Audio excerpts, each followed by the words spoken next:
1940 का दशक।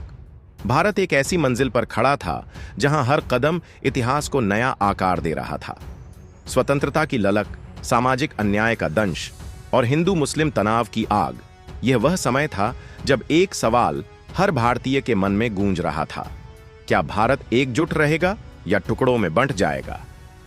इस तूफान के बीच एक व्यक्ति था जिसके विचार न केवल उस दौर को समझने की कुंजी थी, बल्कि आज भी हमें रास्ता दिखाते हैं। वह थे डॉक्टर भीमराव आंबेडकर, भारत के संविधान निर्माता, सामाजिक क्रांति के प्रणेता और एक दूरदर्शी विचारक।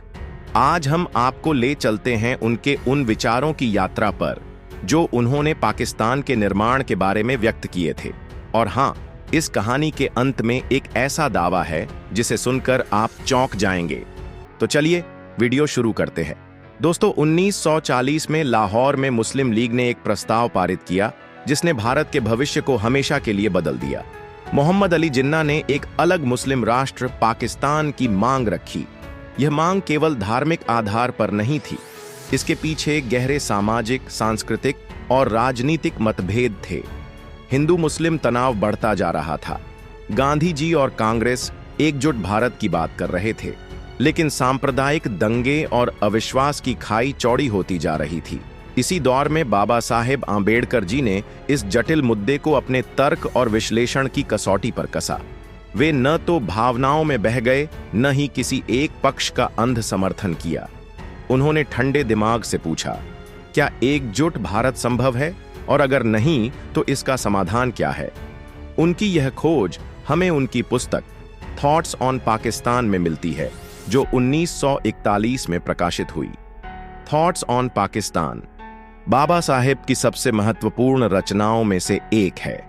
इस किताब में उन्होंने न केवल पाकिस्तान की मांग का विश्लेषण किया, बल्कि भारत के सामने खड़े सामाजिक और राजनीतिक सवालों को भी उजागर किया। बाबा साहेब आंबेडकर जी ने लिखा कि हिंदू और मुस्लिम समुदायों के बीच जो खाई है वह केवल धार्मिक नहीं, बल्कि सामाजिक संरचनाओं और जीवन शैली में गहरे अंतर से उपजी है। उन्होंने तर्क दिया कि मुस्लिम लीग की मांग को नजरअंदाज करना या उसे दबाना भारत के लिए घातक हो सकता है। बाबा साहेब आंबेडकर जी का मानना था कि जबरदस्ती की एकता हिंसा और अस्थिरता को जन्म देगी। उन्होंने कहा, अगर दो समुदाय एक साथ रहने को तैयार नहीं हैं और उनकी सामाजिक संरचनाएं एक दूसरे के लिए परस्पर विरोधी हैं, तो शांतिपूर्ण समाधान के लिए विभाजन एक विकल्प हो सकता है।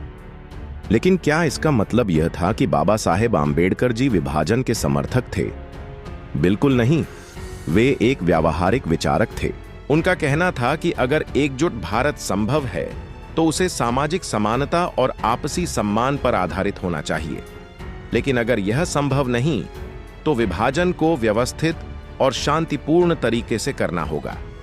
बाबा साहेब आंबेडकर जी की सबसे बड़ी चिंता थी अल्पसंख्यकों का भविष्य। अगर भारत और पाकिस्तान अलग हो जाते हैं तो पाकिस्तान में हिंदू, सिख और अन्य अल्पसंख्यक और भारत में मुस्लिम अल्पसंख्यक क्या स्थिति में होंगे।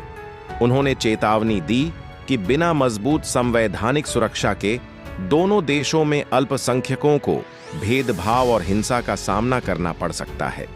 उन्होंने सुझाव दिया कि अगर विभाजन होता है तो दोनों देशों को एक दूसरे के अल्पसंख्यकों की रक्षा के लिए समझौते करने चाहिए।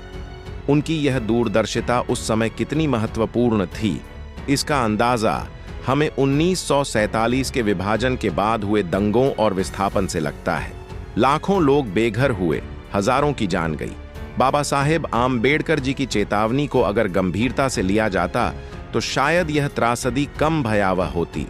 बाबा साहेब आंबेडकर जी ने अपनी किताब में एक महत्वपूर्ण सवाल उठाया, क्या हिंदू मुस्लिम एकता की उम्मीद वास्तविक है या यह एक भ्रम है। उन्होंने इतिहास का हवाला देते हुए दिखाया कि हिंदू और मुस्लिम समुदायों के बीच सामाजिक और सांस्कृतिक अंतर सदियों से मौजूद थे। ये अंतर केवल धार्मिक नहीं, बल्कि सामाजिक व्यवस्था, विवाह, खान पान और जीवन शैली से भी जुड़े थे। उन्होंने यह भी कहा कि मुस्लिम लीग की मांग को पूरी तरह खारिज करना कांग्रेस की भूल होगी। अगर इस मांग को दबाया गया तो यह और उग्र रूप ले सकती थी। बाबा साहेब ने लिखा, पाकिस्तान की मांग को नकारना आसान है, लेकिन इसे नजरअंदाज करना खतरनाक है। यह एक ऐसी वास्तविकता है जिसका सामना करना होगा। उनका यह दृष्टिकोण न तो हिंदूवादी था, न ही मुस्लिम तुष्टीकरण का। वे एक तटस्थ विश्लेषक थे जो भारत के दीर्घकालिक हितों को देख रहे थे। हालांकि बाबा साहेब आम्बेडकर जी ने पाकिस्तान के निर्माण को एक संभावित समाधान के रूप में देखा, लेकिन उनकी असली लड़ाई एक ऐसे भारत के लिए थी जहां सभी समुदाय समानता और सम्मान के साथ रह सकें। जब भारत का विभाजन हो गया और स्वतंत्र भारत का संविधान लिखने की जिम्मेदारी उन्हें सौंपी गई, तो उन्होंने इसे एक अवसर के रूप में लिया। भारतीय संविधान में बाबा साहेब ने धर्म, जाति, लिंग या समुदाय के आधार पर भेदभाव को खत्म करने की नींव रखी। उन्होंने अल्पसंख्यकों के अधिकारों की रक्षा के लिए विशेष प्रावधान किए ताकि भारत में कोई भी समुदाय खुद को असुरक्षित न महसूस करे।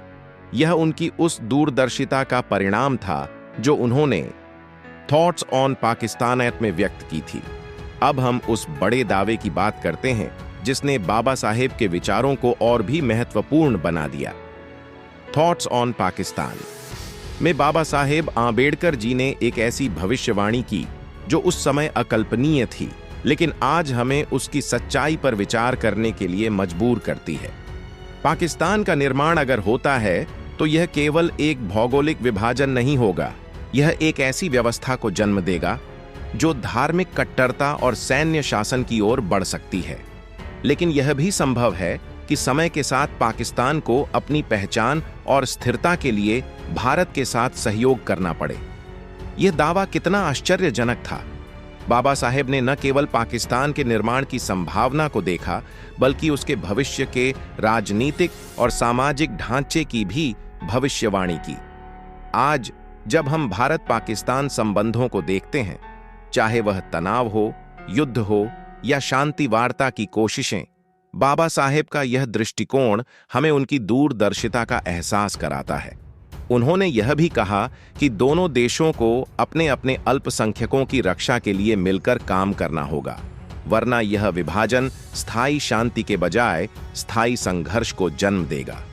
क्या उनकी यह बात आज भी प्रासंगिक नहीं है?